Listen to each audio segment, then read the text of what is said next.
Mbwangai baimboka ya kweba bino botondi ebele na baitanteke na bino natina ko anda émission ya bulungaka mingi pona mboka ona bakatango sote ezali émission ya baimboka pona mboka émission ko tombola molongo ya population pene ya bakonzi pona oloba mingi te na kanta ba série pe ba séance na biso to ko kenda bino mo baimboka boko mona makambo to ko loba lelo baimboka bako tiango pena kata moto ba autorité ba ko tiango kata moto nde na mikolo kolanda makambo muso ko salima lobi to solaki mambi etali ba Ugandais oyo penza ba signé to moni officiellement mwana mboka Félix Tshisekedi andimi solo ko senga aide na bandeko po baya elongo na bayi FARDC babundisa binemi ngasika wa question na nga pe motuna na nga e ko legela nga mayele na o bino bo tindela ngai eza ko luka koyeba frontière où est Kokabola biso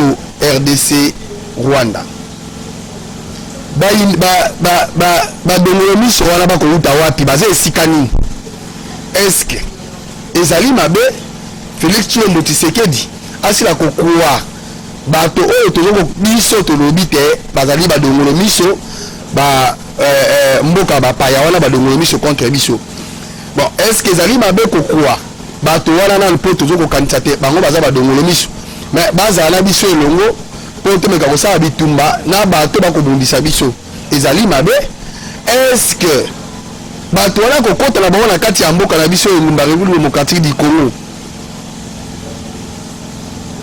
ekozala malamu est-ce que bakozala bainfiltré te nde motune ekoambriye bayimboka toni tosola ngwawa wili bakonga lobi au revoir abimi lolenge kani nini esalemaki ba dossier na ebite bobengaki mingi botuna nini esalemaki wana po ba dossier lingi bakonga abima akenda tandis que toyoki bakatelaki bango motu ya mama alikambo te bakosala mikolo boye mais wili bakonga la grâce présidentielle abimi lolenge kani oyoka bato mosusu kote baloba te abimi na bakisi bato mosusu baloba ki asali boye okoluka to analyser makambo wana wana émission oyo matata pour nous 7 mois oya ko déclarer ba ko pesa ye même ndingisa te asa mobembo même ata soki aina malade est-ce que état de droit yango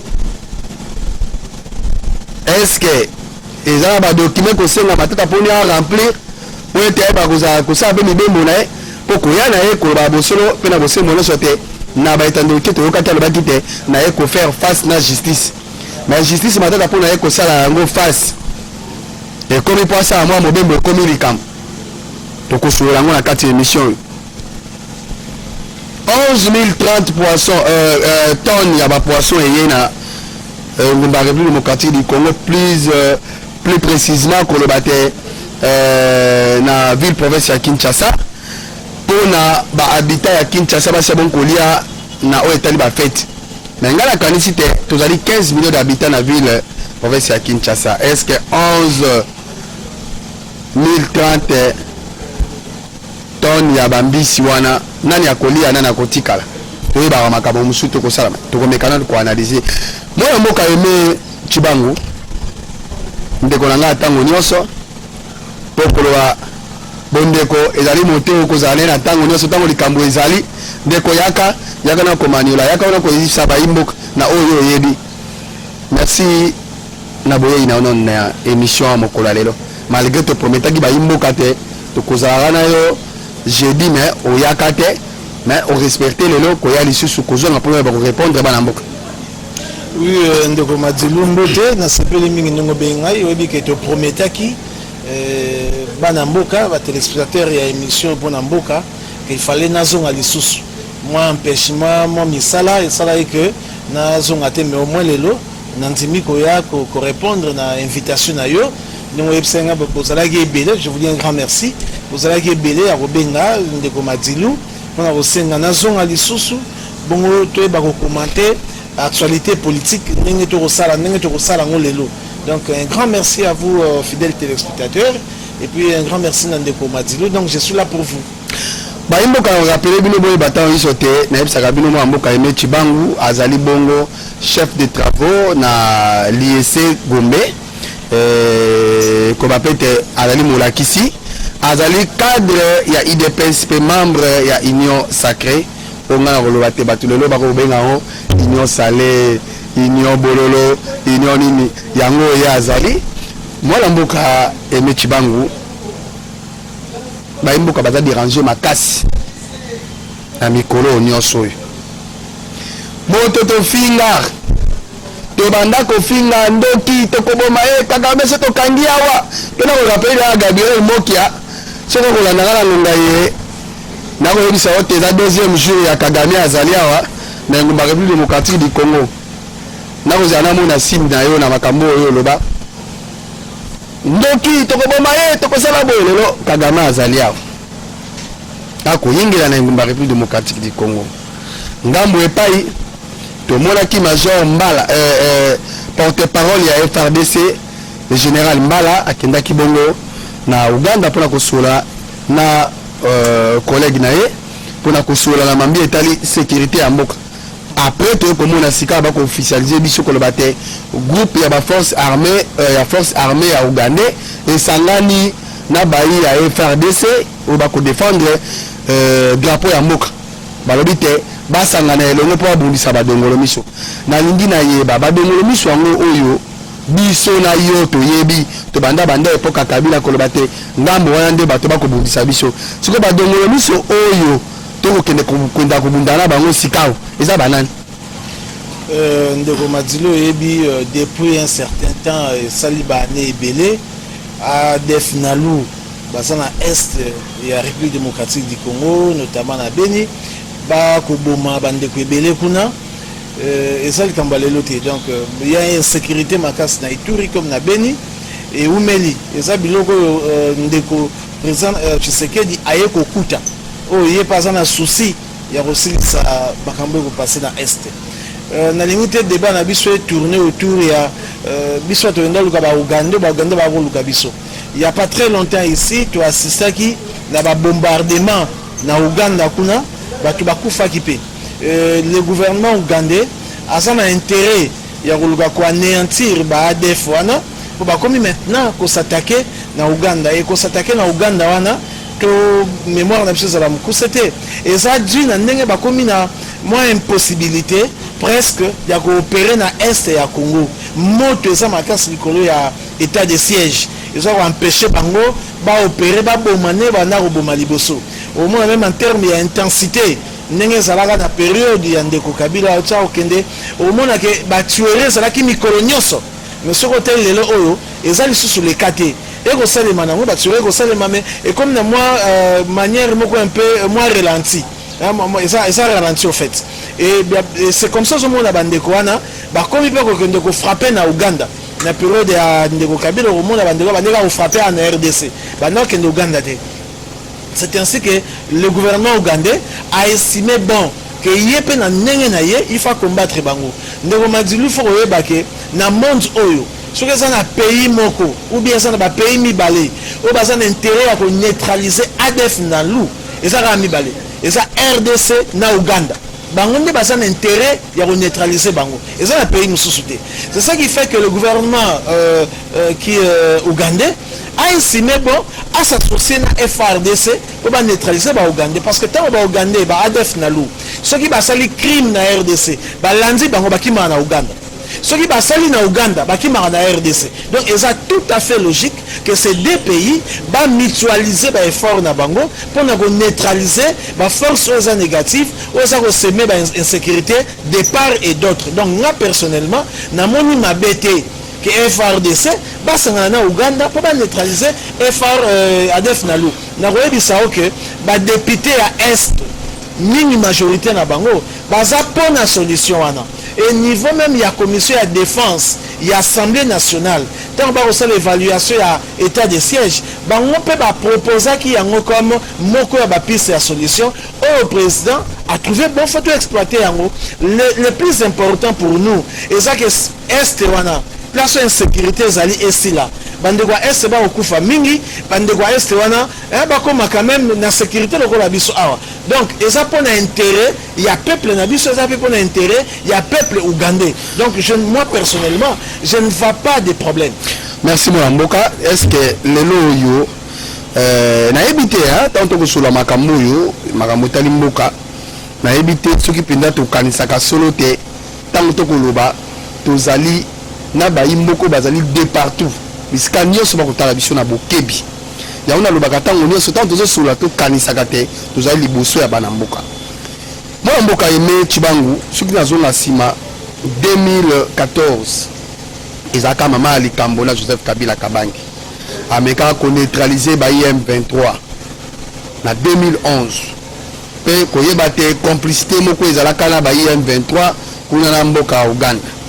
Est-ce que lelo yo ko kanisa solo que ezali honneur pour na RDC ya ko benga ba Uganda ba ya na mboka na biso poto sangana to sala armée pour na ko faire face na badongolo miso? Est-ce que ça honneur pour la RDC lelo oyo tandis que moi la mboka Joseph Kabila Kabange na 2014 alalisaka bato mosusu nasi ndeko Madilu tous ça a deux contextes tout à fait différents. Moi ça m'étonne dans Hollande bato mais non Iranais Ougandais c'est quoi yate c'est comme si baso sont dans le même contexte. Non, on a deux contextes, on a démontré période dans un contexte où président Kabila azalaki yazaki président chef de l'État. Président Kabila à un moment donné, même si on est au Solaboué, et ça n'a pas de soupçonner à ça Rwandais. C'est une des fins, Rwanda honoré ou à Koufa. À Beta Setemingi. Et là, on a Evandaka na mitu ya ba Congolais. Donc, il y a d'abord ça. Deuxième élément, tu sais que Rwanda a un projet Empire Imatuti. Koyoka Ndeko Joseph, président Joseph Rwandais. Quand on a posé un empire Imatuti, donc on a posé un territoire na RDC, to comment il te fongola qui mis sous mingi.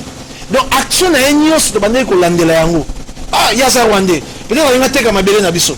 Yango monaki ba tu période na et le retour bande le kana est, to bande ko na ko ka l'isolé à Rwandais. On se disait ba ko teka mboka. Et non seulement ça, il y avait accord de l'Émirat. De Babylone, c'est compliqué et vendre qui n'a mis toi Congolais et les Congolais étaient devenus méfiants. Les confiance. Aujourd'hui, nous avons un Congolais à la tête du pays, des pères et des mères. Auto yebi même ndaku na bango, auto yebi même kabota mana Kinshasa. Donc, tu assures na pour ça Congolais. Et Congolais, je ne le vois pas. À Tekata 1 mètre à territoire nabiso. Donc tout ça l'intérêt, il y a ça plus confiance parce que les Congolais comme Yonangai et Aza n'a souci, il y a au monde à Est à la sécuriser. N'a souci à apprendre mingi, guerre retourne à Est, on comment on est en train, il y a manipuler la force négative par certaines forces multinationales pour exploiter matière première aux à Est. Mais toujours président Mokombala Oyo, pas un intérêt. Pas un intérêt, il y a un côté Kamboka, ou un souci sécurité régnée na S, ou un souci mine, minerai d'abisso, et ça la gérer pour l'intérêt général. Donc je crois que nous avons, il faut que ça ait confiance pour l'année besoin kende et à ce moment-là nous se prend intérêt il y a peuple congolais. Voilà la différence. Donc il y a deux contextes tout à fait différents. On va pas se confondre. Moi Mboka Aimé Chibangu na kanisa baimboka bino bato bolanda biso na ko annoncer bino lelo te na 2 jours to 3 jours ekolandisama tokozala mwana mboka honorable Bertin Mobondi wazali bongo président la commission mandi etali bongo ya Est la commission de défense tokozala mwana mboka Bertin Mobondi oyo tokozala na kati émission parce que normalement tokoya tozala na mokolo et vous dites les cas via ba dossier ba dans la assemblée nationale ko permettre ta komele ngaite semaine oyo akozala awa na plateau na biso ya émission pour la mboka na émission na biso pour la mboka oza ya ba mboka Bertin Mobondi a ko répondre na ba question nyonso na oyo etali Est moi mboka Aimé nazongi epa na yo bato ba ko déplorer système oyo ba lobby système ya communicationnel ba lobby te l'année de mon mboka Steve Mbikai a insisté beaucoup plus na problème il y a communication. Est-ce que pour na yo lengezo lubamela parce que biso nyos no to za te bi ke Félix Motisekedi a te kimboka.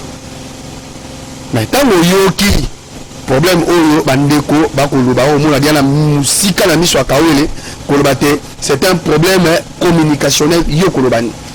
ndeko na repesa na pesi raison mon amboka Steve Mbika il y a le baisa pour ma communication on a besoin d'analyse dans la personnelle parce que quand vous ne communiquez pas assez clairement la population manipulation et seulement dans les réseaux sociaux ndeko Madilou et que soit place sur le timing dans les réseaux sociaux ba message ba routine déjà message à manipulation dans ce cas mi temps on attend un message belé dans les réseaux sociaux ba manipuler population ba la population mon amboka Félix ateki mboka sur retourni ateki le lengeni ba osanga élément repesa yo ba sur bien ateki mboka. Et il y a des gens qui en font récupération politique pour la cause morobo donné. Donc je crois qu'il y a un véritable problème à communication. Même chef de l'État est moko. Dans le cabinet, ils ont un problème à communication. Chef de l'État, vous savez, l'action est belle au président de la République à Sali. Au profit, il y a peuple. Mais curieusement, dans le niveau de la communication, c'est vraiment zéro. Vous savez pourquoi ils ont continué à regarder Oyo. Baza ko ka communication té baza ko maîtriser la réalité na bisoté ko on a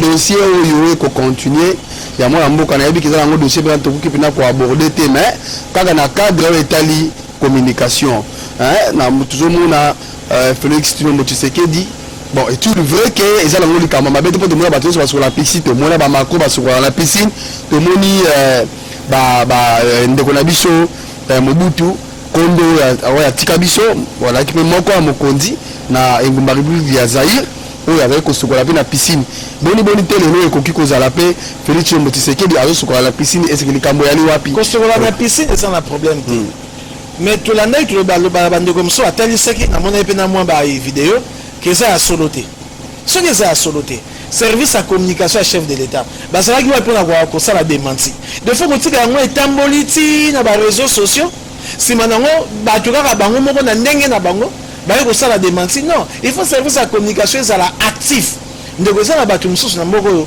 o ba ko ça la ba ko gérer média kitoko ba ko gérer communication chef de l'État le lenge sengeli ndako janda ki se lokola ndeko Joël Kadé. Mais à ça journaliste à ça bien formé de quoi on s'occuper de la communication chef de l'État n'importe pourquoi chef de l'État aujourd'hui ce bâtiment ba out en étranger oh bazo maîtriser réalité à terrain té bazo maîtriser mentalité ya batuté donc ba ko sala musala na bangote vraiment je demande au chef de l'État de changer cette équipe de communication toujours qu'un de vers 2023 même si on a douce élection aux alateurs aux alateurs mais très bien officiellement l'élection faut c'est en 2023 à ça ça les action belé il faut peuple là action là na au senga na a changer équipe na communication sinon tu auras problème en 2023 à seulement le peuple face à la au courant de ça donc on peut ce exemple d'aki Samoko Ndeko oui bien actuellement ils ont un service mogo ils ont bon ça mambu ya lotilik il y a courant na Kinshasa a ba ko travailler presque partout mais ils ont mon service à communication il faut le barango c'est vrai c'est manakata ville à Kinshasa mais il faut pas bêter moi l'histoire baeba na moni abongisi makambo mai ba place belé la place mai banda go bimate mais bande ko bazo zelani ni pour expliquer peuple na moni ba ko tonga la station na lemba imbu ba ko tonga côté ya nini ya lemba imbu pour servir côté nyosona ya Moamba ba ko tonga station mususu côté ya Mbudi kuna pour servir pe côté ya Lukunga et là nya zengi ba déconner service à communication ba beta lisolana na ko mona banzele zo tongama na cadre ya projet chez les gelou. Mais parce que il faut mon amokeli au niveau des réseaux sociaux. On dirait que nous savons ça les mater. Il faut remettre et ça seulement la Kinshasa. Nous savons ça même dans l'intérieur de la RDC. Mais les Solonais se mettent à mater. Je mets à mater pourquoi? Parce que on a un service amorphe. Il y a communication au niveau de la présidence. Le président de l'émission, le service des Hollandais, le chef de l'État a changé vraiment service de la communication. On en a marre, on en a assez.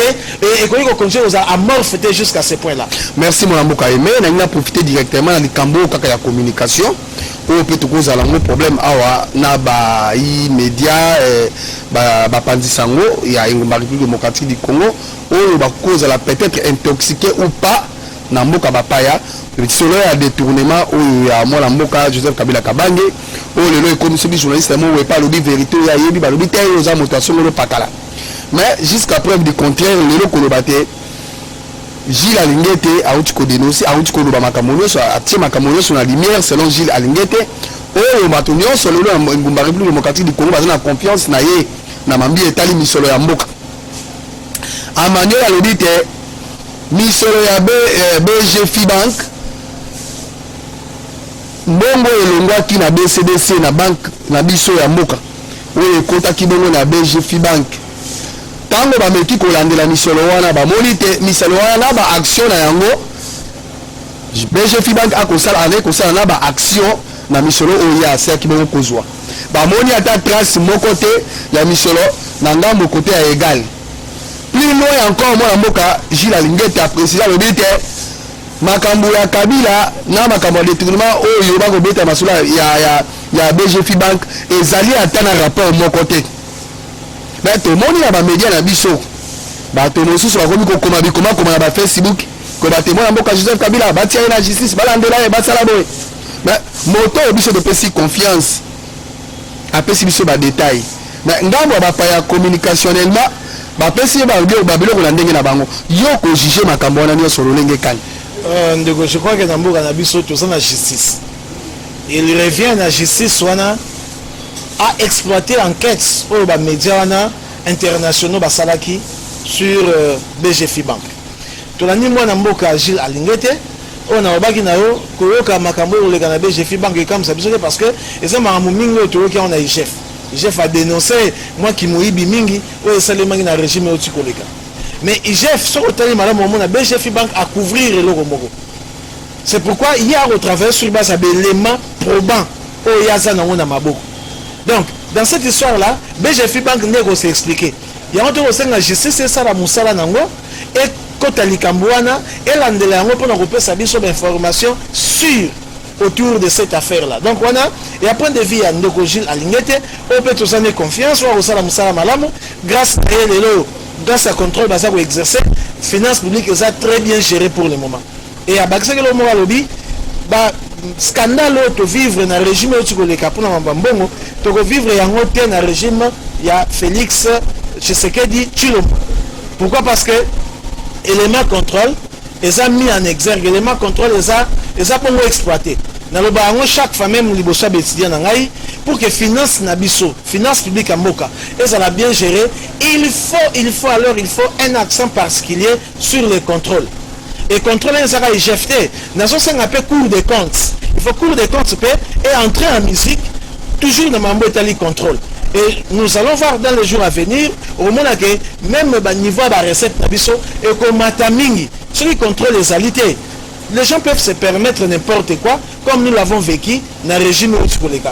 Merci mon amboka aimé, donc on continue toujours toujours na siko na sujet où tout ça qui n'a pas maman moto ya poto sili salango to kota mambi mosusu na tina eta libongo ba étranger oyo ba ye ko se coaliser na ba yi FRDC pour ba sala bitumba contre ba dongolo misu. Est-ce que lobby bandeko oyo baye kosangana na baye FARDC basali mobulu na mboka bokozala maloba mosusu bokoyebisa baye mboka ndeko je l'ai démontré ici nous avons deux contextes tout à fait différents. On n'a pas deux armées étrangères ou passer la carte opération. Nous n'avons qu'une seule armée ougandaise qui a intérêt à neutraliser pe ADF. On a démontré tout à l'heure. Donc bandeko na baye baza na ndenge bako sangana na FRDC pour gérer l'opération. Et ça différent. À l'époque où on avait des armées, on va contrôler l'espace Moko Bango Moko. Tout le FRDC à Sawana. Donc je parie fort qu'il n'y aura pas de dérapage. Et l'attaque hier, l'avion et Outaki, à partir de Ouganda. L'attaque on est Salemaki, va frapper, va neutraliser ADF Nalou. Donc je crois qu'il n'y a pas de problème. Nous, notre souci, ils ont au moins ADF Bazala neutralisé. Donc les Congolais, nous n'avons pas à nous agiter. Comme elle est là, nous sommes passé. Au moment où nous avons dit, Rwanda, je suis à Rwanda, Rwanda, Rwanda, Nini. Et différent de qu'on a une émission dans le lobby, chef d'état-major Mbala, à Kendaki Bongo Kebi Sabande Kone à Rwanda, où ça manque, ceux qui vont attaquer les sous. Force négative. Cette fois-ci, vous allez voir une réaction. Il y a jeté à FRDC. Moi, j'aime des attitudes de Nengwana. Au une époque, il y a Joseph Kabila Kabangi, que je respecte aussi. Général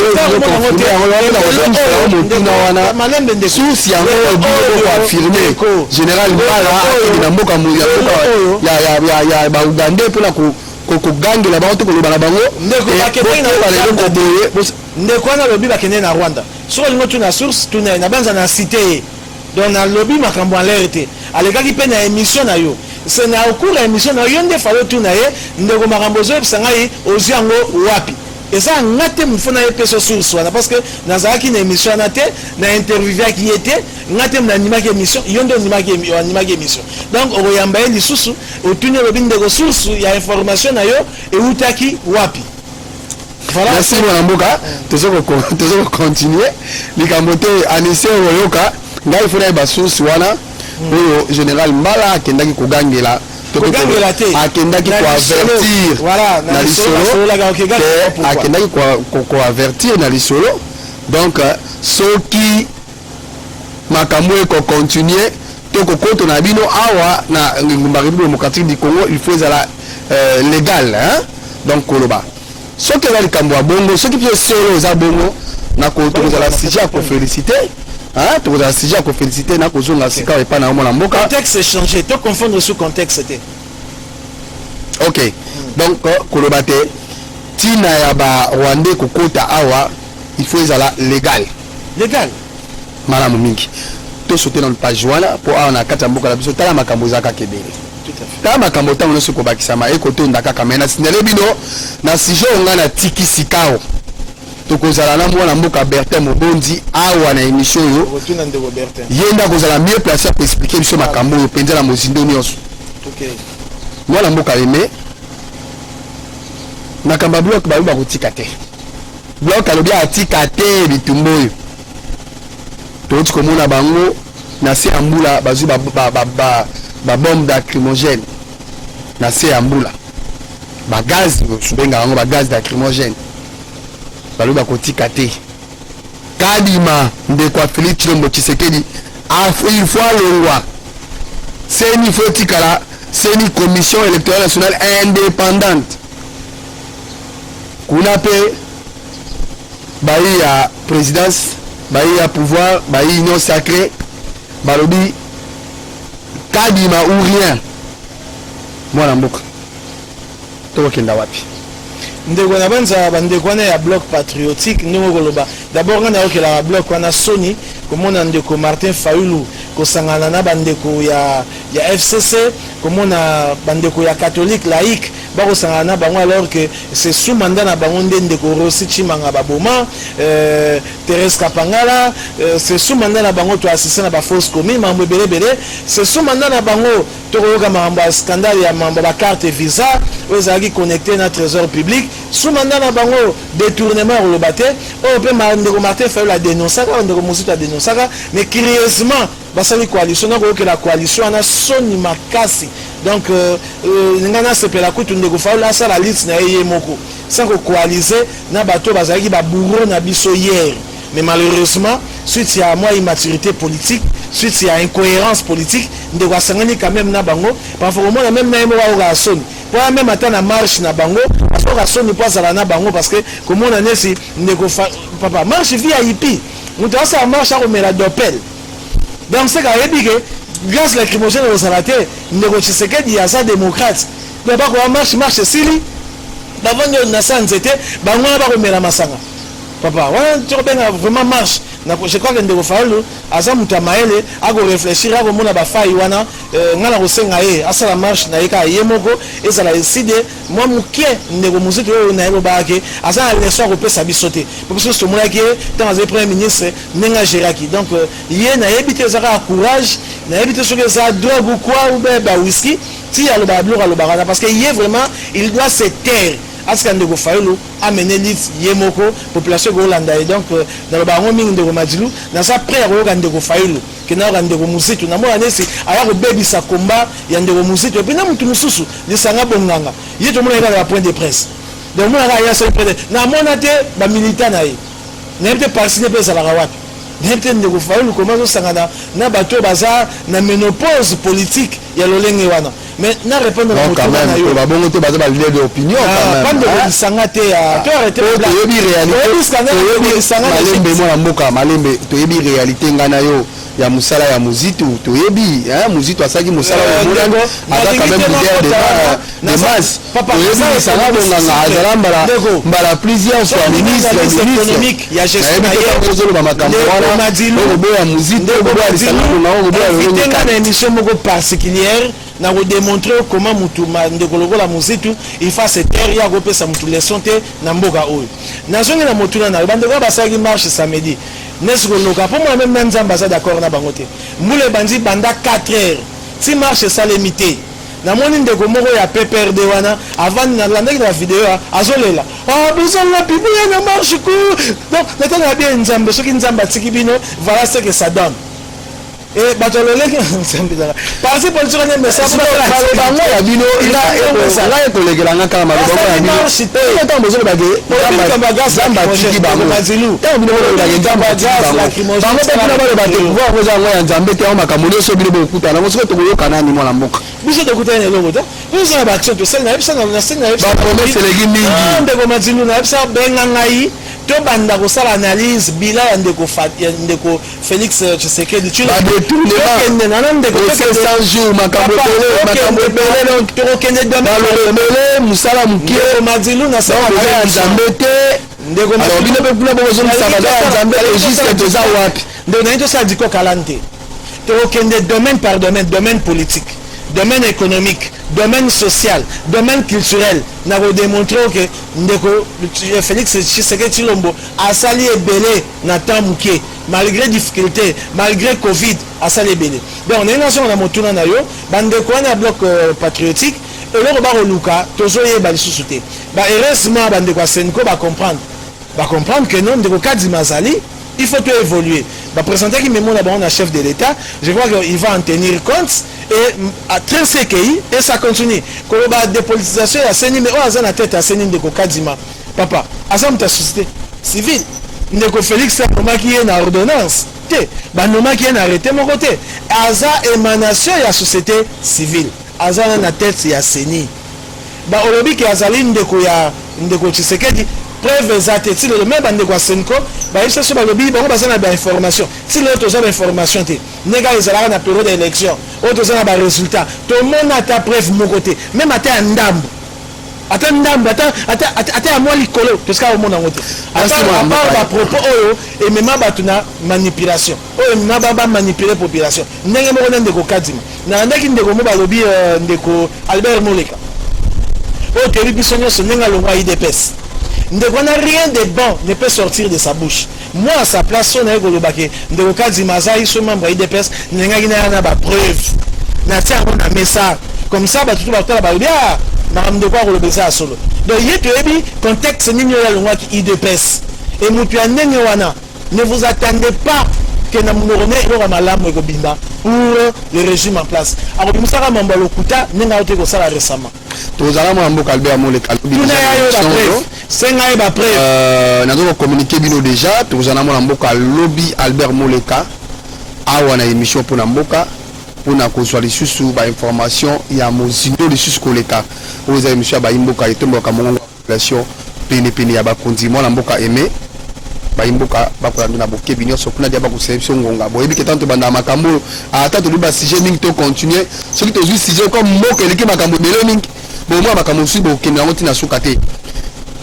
ozotala kamera na yo ozopesa ozosula sikoyo na baimboka oyo bakolanda yo na bokebi otango ozoloba makambo oyo yeba solo te ozokosadrese na ngai te ozokosadrese na baimboka oyo bakolanda yo na ngonga ye na bokebi mwana mboka aimé Chibangu solo ozali bongo molakisi pe ozali chef de travaux na ISP Gombe ISC Gombe pardon na kanisa ba élève no bakotala yo étudiant na ngai ba étudiant na yo bakotala yo ozondimisa make musala oyo kone nanga salaki yakadi mekoleka yaye ndeko Kadima tolandi biso nyonso soki baponaki ye c'est parce qu'aza expert dans ma élection. Pendant que diriger structure ils siège dans l'Afrique du Sud et ça structure est bien superviseur d'élection mingi à travers le monde. Donc suite à expertise ndeko wana nde baponaki était pas za moluba te baponaki batali CV na ye ba moni CV wana za costaud babi ndeko oyo akoki koaider biso mpo na koorganiser d'élection. Donc moi personnellement naza na confiance na ye bandeko bakolinga ye mingi te eza bandeko baya batricher toyebi batricher ebele babimaki badepute batricher ebele babimaki basoki baplace mais ndeko akoorganiser baélection tokozwa barésultat ya solo tokoyeba qui est populaire qui ne l'est pas. Merci. Voilà. Donc nabanza ndeko Madilu na ko baksa solo ko moko baki mambo ba Chinchar ba mpio de yaki tika ndane munango tika ngana kile maleme pour senga na tala ba yo talaka bango kaka. OK toké. Mwana mboka aimé. Lelo oyo matata ponyo akolela kileleki na ba conférence de presse 7 mois yango ya koki ko bimate akosa mouvement te. Est-ce que toi des droits ezali na mboka na biso? Ndeko Madilu état des droits et c'est respect à ba texte.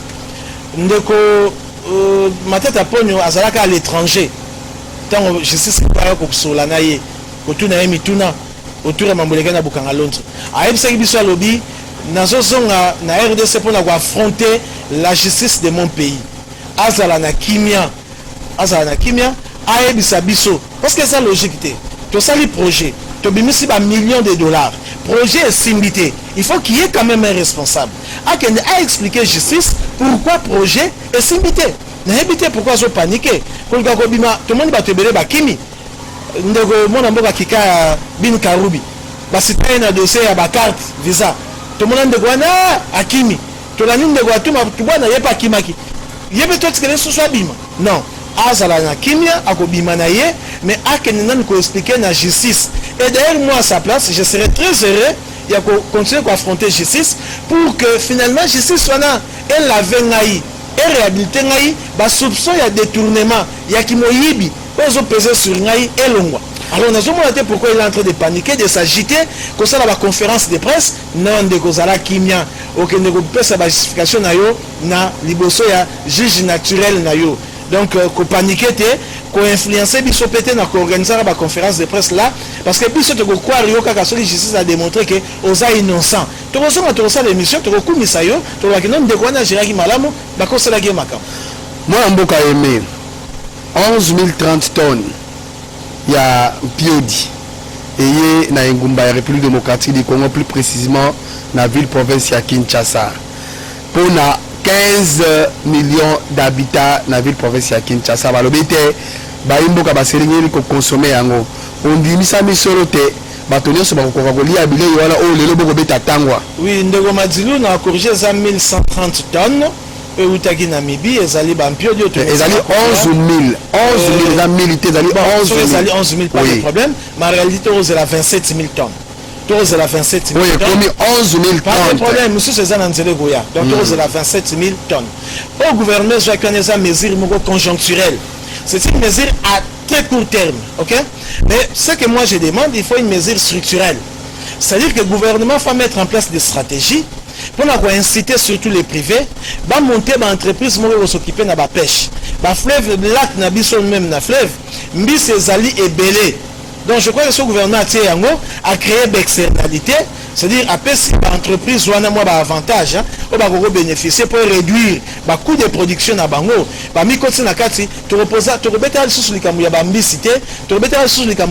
Tu donc on a ça mesure au gouvernement à faire dans les jours à venir et je crois que le gouvernement déjà à niveau économique on a mesure dans ce sens là pour inciter les privés à secteur à sa population.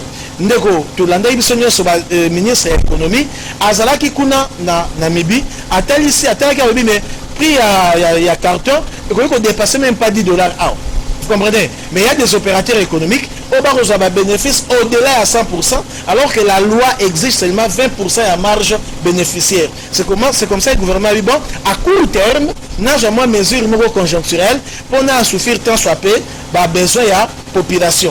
Donc dans les jours à venir et au monde à l'entreprise et à pêche et la population va trouver compte. Donc il faut y aller mollo mollo et puis même quand il y a augmentation à bien sur les marchés les gens oublient il y a augmentation à frais de fret sur le plan mondial et frais de fret tu vois non biso te bi te consommer ming produit atteint 90% à l'extérieur du pays et ça logique comme il y a augmentation que l'augmentation est ça répercuté sur le prix à bien dans le marché na biso. Donc je Merci, crois que tout mon ça amour. c'est lié à la Covid aussi. Il faut se tenir parce que les gens ont comme l'impression que RDC est un seul pays au monde. Alors que la RDC n'est pas celle. Il faut peut-être un peu l'économie à Bamboka, l'économie à Côte d'Ivoire, l'économie à Nigeria, l'économie à Brésil, l'économie à Afrique du Sud. Bon, que les Cambo et l'inflation que vous connaître aujourd'hui, et ça d'origine exogène. Ce n'est pas lié à la gestion à gouvernement. Peut-être à niveau gouvernement, on peut voir un impôt, peut-être qu'il faut diminuer pour n'avoir prix et baisser sur les marchés. Merci Ming de Gomadil. Il n'y a pas de problème. Merci la bino balimboka bato bosi la katango iso kokwa libakwa kwa ta biso etandokia sur cette TV à travers émission Pona Mboka émission balimboka ce qui se pele la émission oyo pesa liboso matondo mingi na mwana mboka mo nzambe kuna simbili kuna pesa matondo mingi na ba régisseur nyoso ba kati kuna fiston tout consort pesa matondo pe na mwana mboka caméraman Olivier Longwango oyo asimbi penza bilili ko kitoko kwa bilili ya kitoko na ngonga ye na pesa matondo mingi mwana mboka aimé na kanisa tokutani samedi soki nzamba kopesa biso ngonga to compter ba sujet ezanga kibiso. Merci. Tomonani lobi na numéro muswasika avec Albert